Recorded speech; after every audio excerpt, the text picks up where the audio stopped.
Hi, I'm Ken at the Aroma Church here with Pastor Andrew. Would you like to tell us a little bit about how you became a Christian? Yes, sure. So I think it was back in college. So I was doing, I think it's after midterm exam, and then there are some missionaries sharing the gospel in my campus. And back then I didn't really share a lot about what's happening, but I get the chance that hanging out with them afterwards. And they are two of them, they are one of the classmates of a missionary sent out from Aroma, Nancy. So she's right now serving with YWAM in Ilan.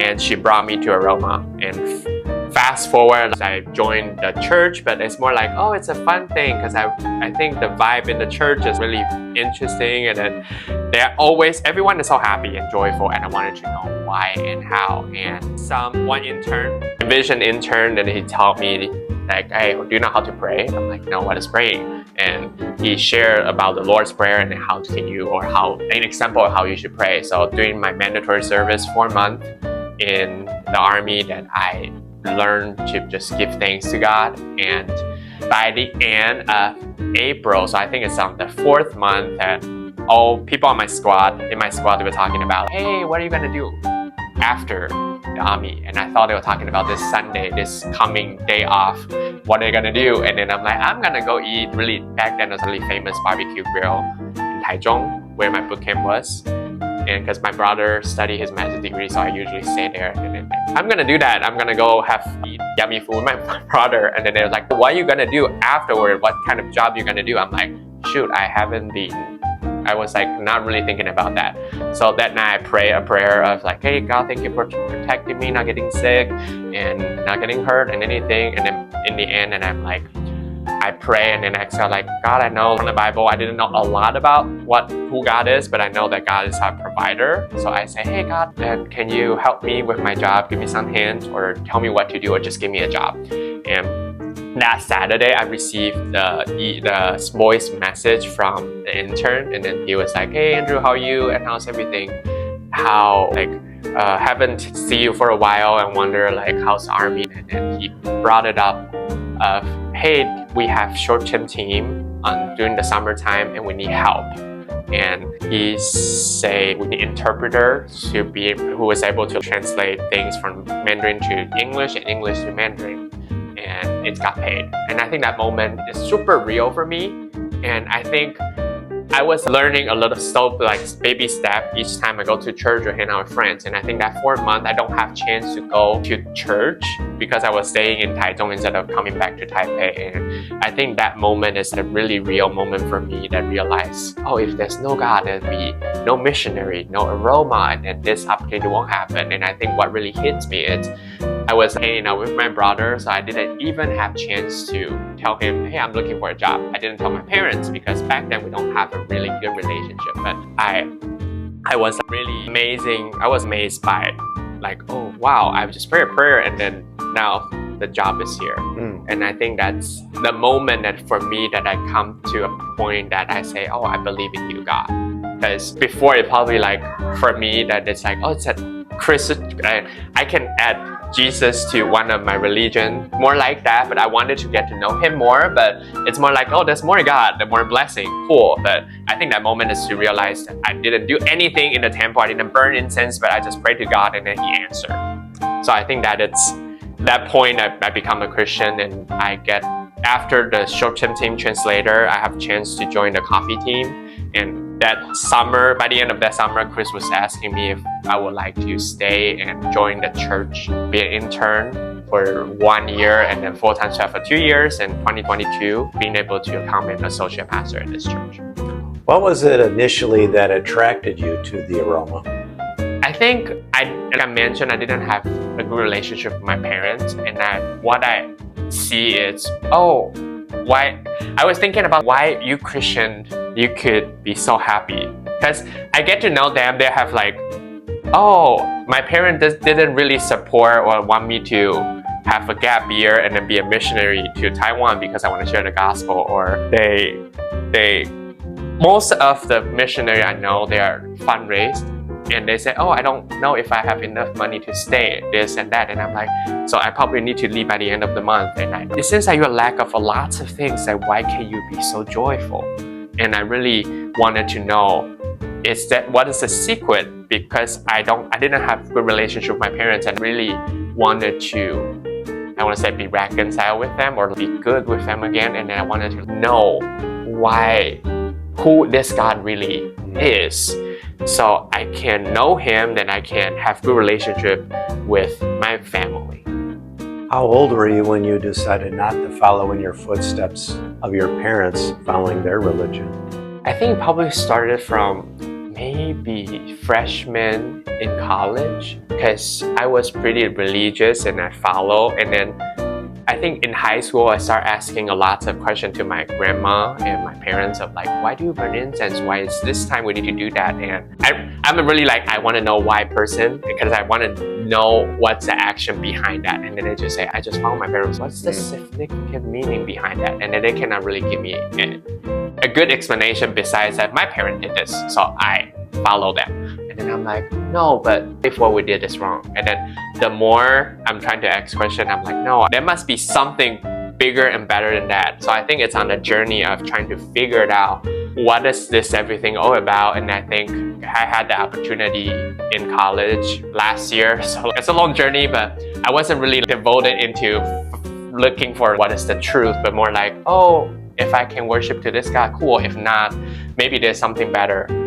But I think God showed up in the conversation with me, with those two missionaries. And then I'm like, oh wow, you say, because one of the conversations I remember, I asked them, why are you here? And they say, I'm coming here to do the Bible study. And I'm like, why don't you just stay in the States? Who told you to come here? And they say, God. Oh, interesting. Tell me more about it, because sometimes my dad tell me to clean up your room, do this chore. I'm like, no, or wait for a little bit. I was just trying to escape from it. And they say, your God told you to move 10,000 miles away from your hometown, come into a country that you don't speak the language of, and you don't really know the cultural stuff and lots of things, and you just come here to do a Bible study and share the gospel. That's really interesting, because I didn't have any experience like that. I'm more like, you want me to do that? No. What was the feeling like, or the moment when you decided, I need to get baptized? I think I've been thinking about it for a while and trying to find out what's the meaning behind that.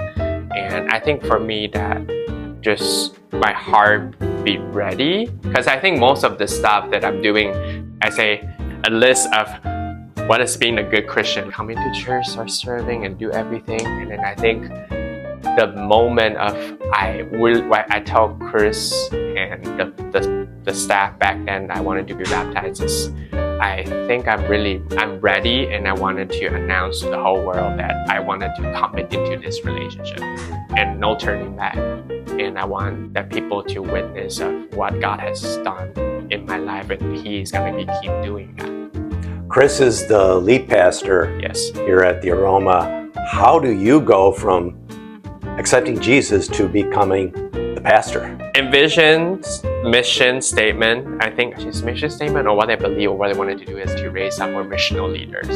And not just people from the States or from a certain country, but I think next generation. And I think I am really appreciate that I get this opportunity, and God gave me this opportunity to grow, because you have to becoming a translator with the children team, and then I joined the coffee team.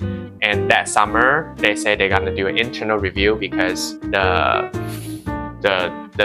business side of the coffee shop is not doing pretty well, and they wanted to pause and pray to ask for like, hey, what God wants us to do to pivot a little bit. Should we keep on doing the same thing, or like, do we change a little bit? And I was thinking that I'm gonna lose my job, but I'm like, not oh no, the end of the world. I'm like, oh, they're gonna pause, so I'm no longer a barista, and I need to figure something out. And I pray, and because back then I think the only thing that makes sense, I like to make plans, but I think that I pray to God, and then I think that's the first time I hear God's voice. It's because I was like, oh, I know lots of YWAMer, and then they have the course of DTS, so 10 weeks or 12 weeks of like how to be a disciple, how to read your Bible, things like that, and then 2 or 3 months of mission trip. And before Chris talked to me and the other staff back then, I'm like, oh, they say they're probably gonna pause or stop the business running thingy for 3 to 6 months, and it makes sense. And that's a perfect plan. I wasn't really thinking about how I'm gonna do fundraise, but I was thinking, I'm like, if God wants me to do that, He will provide. But I'm like, I'm gonna go do the study, and then I can be equipped and then know more. And once they open a coffee shop, I can help more people on their spiritual journey side, because I feel like I'm so like a baby, so I don't really know a lot, but I wanted to learn more. And I pray, and then I asked God, this is something, should I do that? And I heard God's voice saying that, no, I want you to stay at the Roma. And then I'm like, oh, what? And I say, but they are gonna close. I don't think that I know and help is for the coffee. So I make coffee, but I'm not gonna have the coffee open. What should I do? And he said, you will see. So the next day, Chris and Justin, so Justin was the coffee shop manager back then, they came talk to me, and Jennifer, the other full-time staff in the coffee shop, and he was sharing that we probably know of, already heard something about the internal review, and they want us to stay and help, because what they really wanted to do here is to raise up the next generation and raise up the missional leaders, so more Taiwanese leader. And I think that's the opportunity for me to join the church team, even though I was not baptized yet. But I think I have this opportunity and stay and learn from Chris and Justin back then, and to grow. And to become an associate pastor is 2022. He was on his own assignment. Before that, I have a conversation with him of, I think it's time, and I want, and you agree, and you think this is the time that I feel like God wants me to take on more responsibilities. And especially when you're not here, then how can I support the church side more? So that's the timing of his like short. Back then we have another consultant pastor who was helping me, but I think that is a really good growing pain, because back we had more envision leader. When Chris is Neil Dale's on their home assignment, we at least have some envision staff being here, trying to make decision for the church side, and then I would just follow. But I think that is a good opportunity for me to learn and make decision and be responsible for that. But also I was super stressing out. I remember calling Chris a couple of times. I don't want to do this, but I feel like God is saying that this is a good opportunity. It's growing pain. So I want you to come back in September, but I don't want you to come back right now, because if you are here, I was just like looking at you around the person instead of looking up to God and ask for help. So I think that is it. How I from nobody become somebody, but still nobody. Yeah. Well, thank you. I think this really helps us understand our calling and how it speaks to people here, that we would come all the way here to share the love of Jesus, and how we love others unconditionally, whether they're Christian or not. That